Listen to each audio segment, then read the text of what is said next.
Halo teman-teman, selamat datang di channel Sistasis.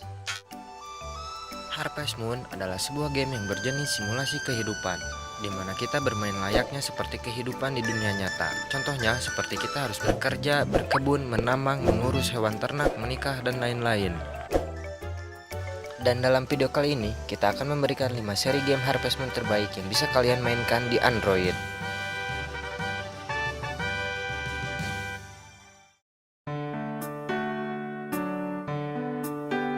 1.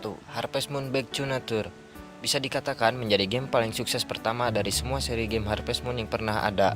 Dirilis pertama kali pada tahun 2000-an, game ini terus mendapat adaptasi hingga yang terbaru di 2008 untuk PlayStation Network. Dalam game ini, kita diharuskan meneruskan peternakan ataupun pertanian peninggalan kakek dari pemeran utamanya. Kita diberi waktu 3 tahun untuk membangun kembali kebun kita menjadi bagus. Selain mengembalikan kebunnya menjadi terasa hidup kembali, kita akan disuguhkan dengan alur cerita yang unik. Adanya festival, lomba-lomba, mendekati seorang cewek untuk dinikahi, dan lain-lain. Game ini masih tetap ramai dimainkan oleh gamers-gamers jadul ataupun pendatang baru di zaman sekarang. Mungkin karena adanya misteri-misteri yang belum terpecahkan, membuat game ini semakin greget dan membuat para gamers ingin menyelesaikan game ini. Untuk dapat memainkan game ini di Android cukup mudah. Kalian hanya butuh emulator FPS XE dan ROM file game Harvest Moon-nya. Kalian bisa download filenya di link deskripsi di bawah. 2. Harvest Moon A Wonderful Life. Game ini tidak jauh berbeda dari game Harvest Moon Back to Nature. Kita harus bertani, berternak hewan, menambang, menikah, dan mempunyai anak. Hanya saja banyak sekali fitur-fitur yang ditambahkan, seperti tambahan hewan ternak. Kita bisa menanam pohon, melakukan hybrid pada tanaman, dan uniknya dari seri game Harvest Moon A Wonderful Life adalah satu-satunya series Harvest Moon yang bisa kalian mainkan hingga hari tua tiap musimnya, hingga akhirnya memiliki anak dan meninggal dunia. Istri kalian tetap akan hidup hingga akhirnya kalian nantinya akan melihat cutscene yang keren. Mantap kan? Game ini bisa kalian mainkan di Android dengan emulator Dolphin dan ROM Harvest Moon-nya ada di link deskripsi di bawah. Marvelous AQL. 3. Rune Factory Series A Fantasy Harvest Moon. Game yang menceritakan seperti di abad pertengahan dalam dunia fantasi, di mana terdapat sihir, monster, naga, pedang, dan tameng membuat game ini sedikit melenceng dari game Harvest Moon lainnya.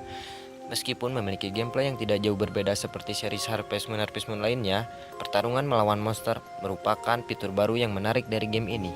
Tidak hanya bertarung, namun juga monster bisa dijinakkan untuk dipelihara, yang nantinya bisa diajak untuk menemani bertarung, bekerja di ladang, dan bahkan untuk menghasilkan produk. Memiliki ciri khas yang berbeda dari game Harvest Moon lainnya, membuat game ini sangatlah kita rekomendasikan bagi kalian. Untuk memainkan game ini cukup mudah, kalian hanya harus memiliki emulator Drastic dan ROM Rune Factory-nya. Kalian bisa download filenya di link deskripsi di bawah. 4. Harvest Moon Hero of Valley. Game yang dirilis pada tahun 2009 di PSP ini cukup asik untuk kita mainkan. Seperti game Harvest Moon lainnya, kita kembali akan diminta untuk mencoba meneruskan ladang dari warisan si kakek pemeran utamanya. Tujuan akhir dari game ini seperti judulnya, kita harus menjadi pahlawan dan menyelamatkan Leaf Valley yang akan dirubah menjadi amusement park oleh sebuah kelompok kapitalis bernama Funland.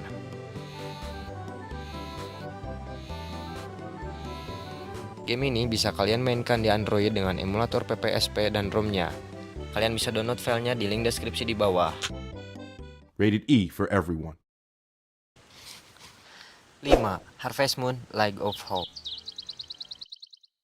Mengambil tema yang agak berbeda dari seri Harvest Moon pada umumnya, dalam game ini kita tidak berperan sebagai petani yang mewarisi lahan dari kakek pemeran utamanya, melainkan kita menjadi seorang pemuda yang terdampar di sebuah pulau akibat terkena badai di laut. Kisah dari game ini cukup singkat, intinya kita harus mengumpulkan 5 batu untuk menghidupkan kembali kota yang hancur terkena badai. Kita pun harus menolong orang-orang yang ada di pulau ini, contohnya seperti membangun rumahnya dan memperbaiki jembatan-jembatan yang ada. Untuk memainkan game ini, kalian tidak harus menggunakan emulator. Kalian bisa langsung menginstalnya di Play Store, karena game ini dirilis di konsol mobile, di Android ataupun iOS.